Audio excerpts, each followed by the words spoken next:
I came up with another model that I used to guide the process of breaking free from the trap of debt. I call it the ADSA.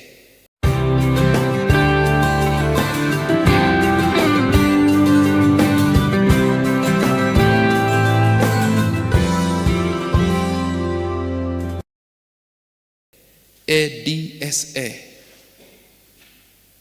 four-stage approach to debt management. It's an acronym. So for you to break free from that trap, we start with the first A. The first A means acceptance. You cannot solve a problem whose existence you still deny. As long as you still deny that you have a problem, believe you me, you will not break free. You will not even make effort. After all, you are not in a problem. As long as you're still borrowing money to lie to the world that you're doing well, to make a statement, to still appear to look like others or to look better than them on borrowed money, to cover up, you're still in denial. Healing in this journey begins at the point of acceptance. The point of acceptance is where you are speaking to your mind. And that's why many times I say, breaking free from the trap of debt does not start with money. It starts with correcting the mind that led you there. You do not expect to break free from the trap of debt if you keep the same mindset that took you there. It can't work. That's why we have many people who will get money from somewhere. They're saying, hii nikiclear, sitawahi rudi hapa tena. God knows how to answer your prayers. You get some money and you clear. 6 months down the line,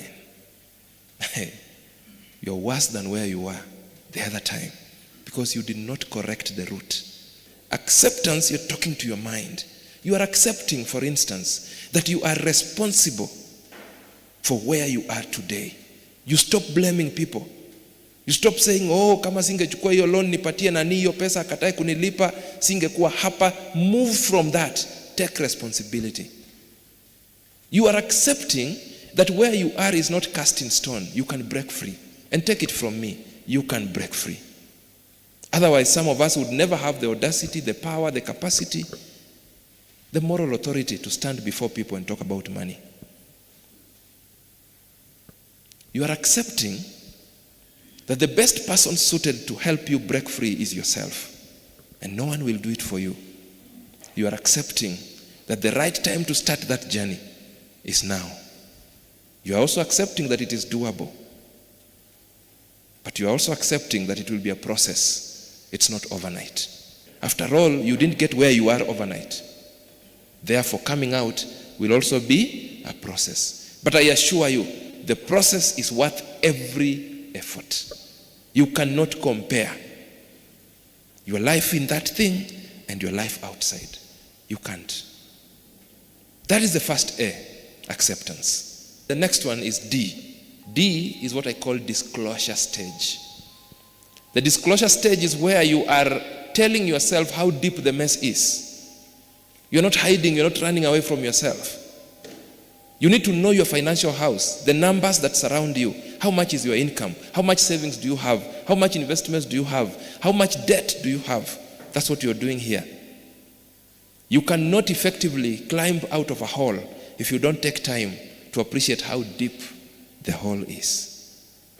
It is at this stage where I give you homework to go and write a list of everyone you owe money if you are in debt.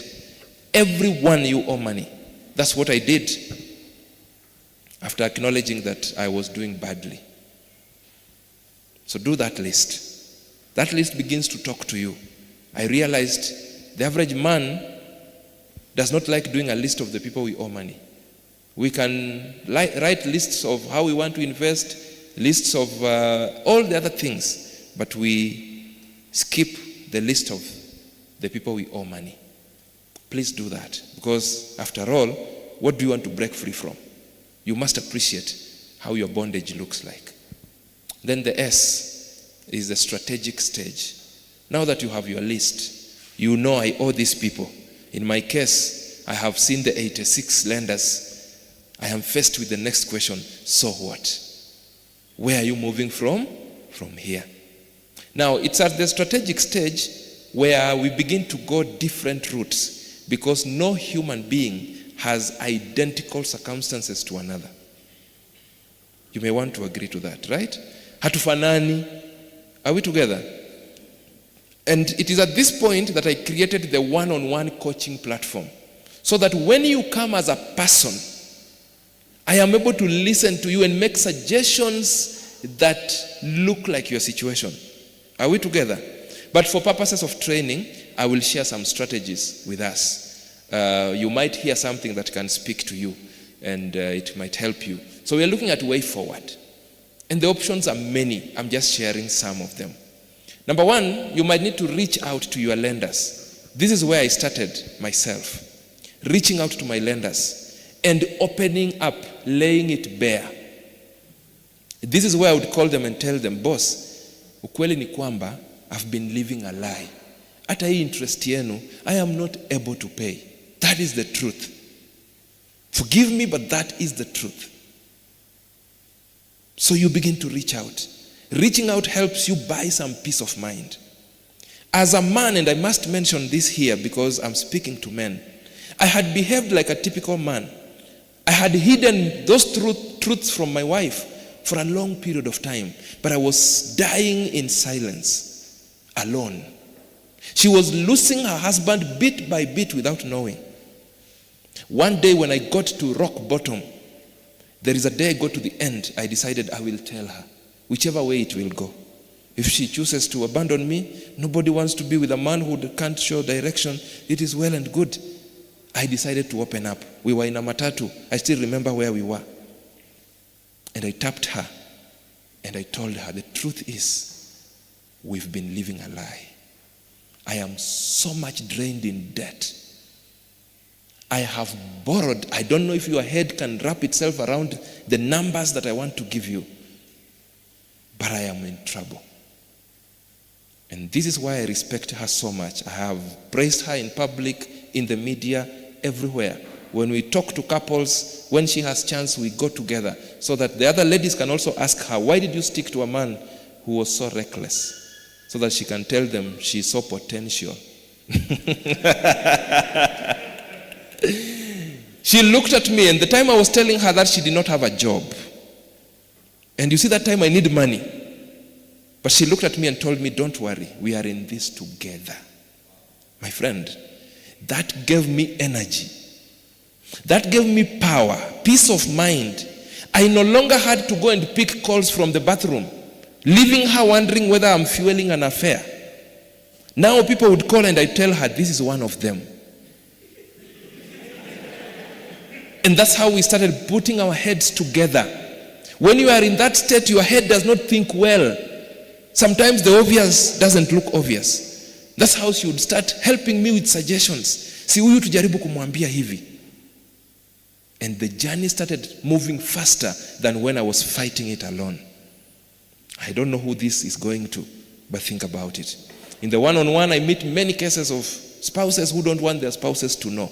Yet they're dying in silence. And where later we manage to loop in the spouse, we find a solution just like that. Of course, men will tell me, kila mtu anajua mtu wake, and I agree. As you reach out, you can choose to renegotiate. Renegotiate. Sometimes you are under pressure, but if you spoke out, things would look different. Jifunze kuongea. Don't worry, just talk. What is the worst that can happen? Hii pain yote umepitia na hizi story. Choose to renegotiate the terms of your debt. Depending with who you borrowed from, renegotiation can take different directions. Someone can renegotiate to have the repayment amount reduced. You were able to pay 10,000 when things were okay with you. Now things are tight. You know you can only pay 4,000. Instead of running away, reach out and say, I'm able to do 4,000 as I continue working on my things. Wacha kaka foke ikakue kanakuja.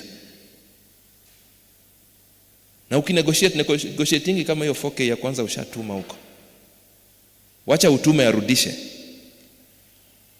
Do you think they will send it back? So don't run away. Sometimes you can renegotiate the repayment frequency.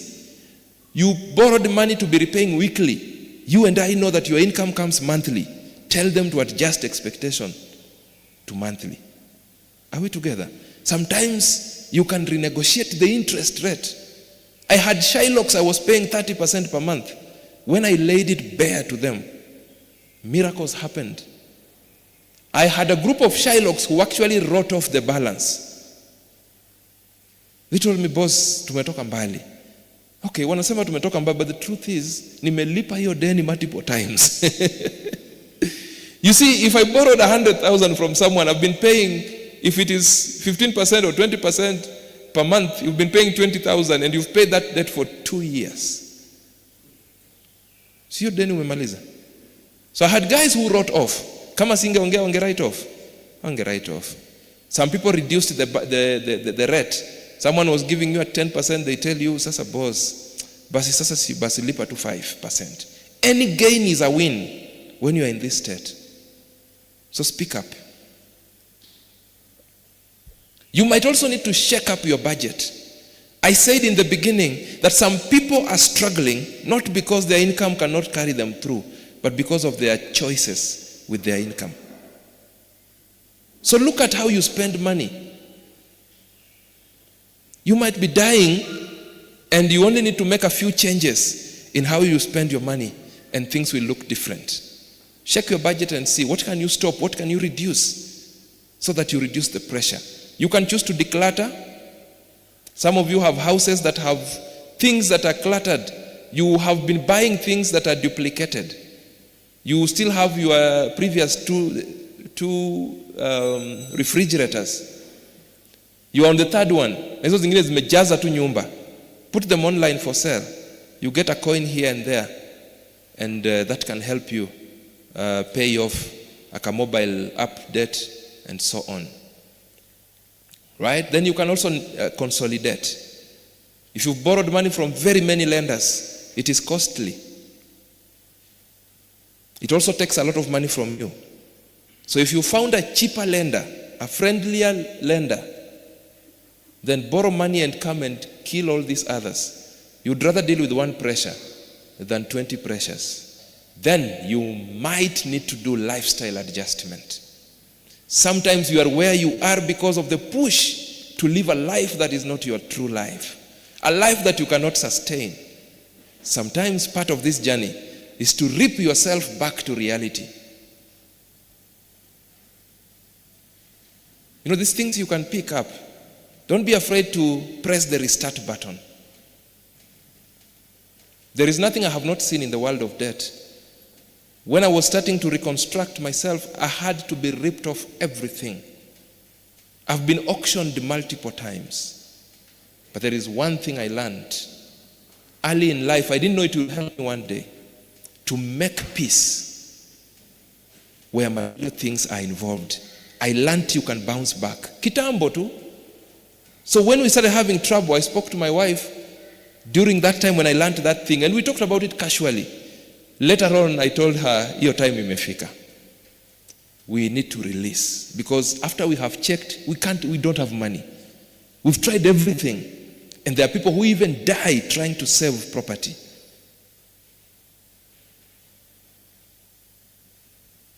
Right?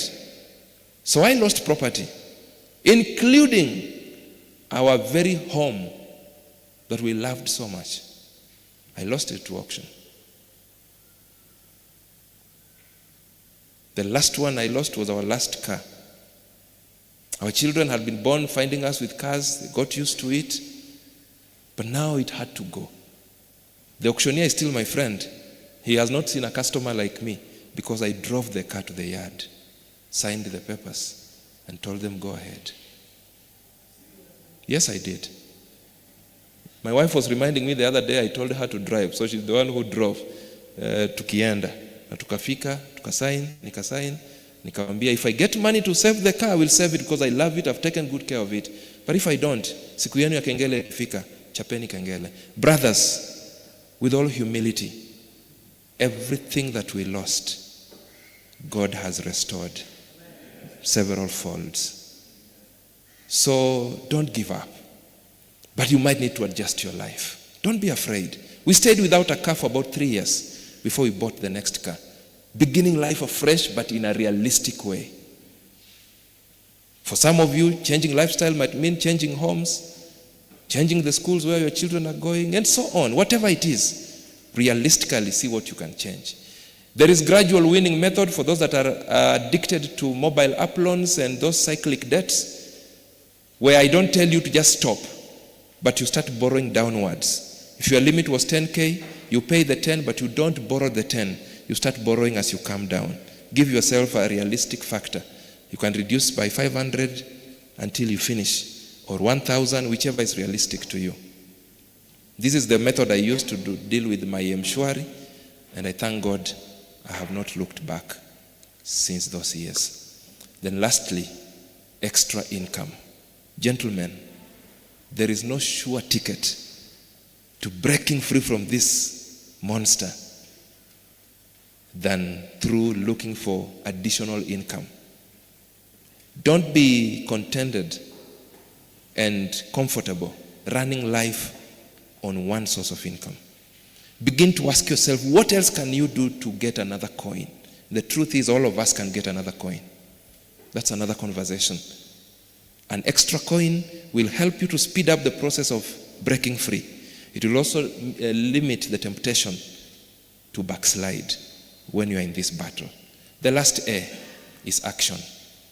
You know, all these things we are planning, we are thinking. You must take action, good people. You must take action. You must take action. With those many words, I like saying you can do better. You can do better. Your tomorrow has chance to look better than your today and yesterday combined.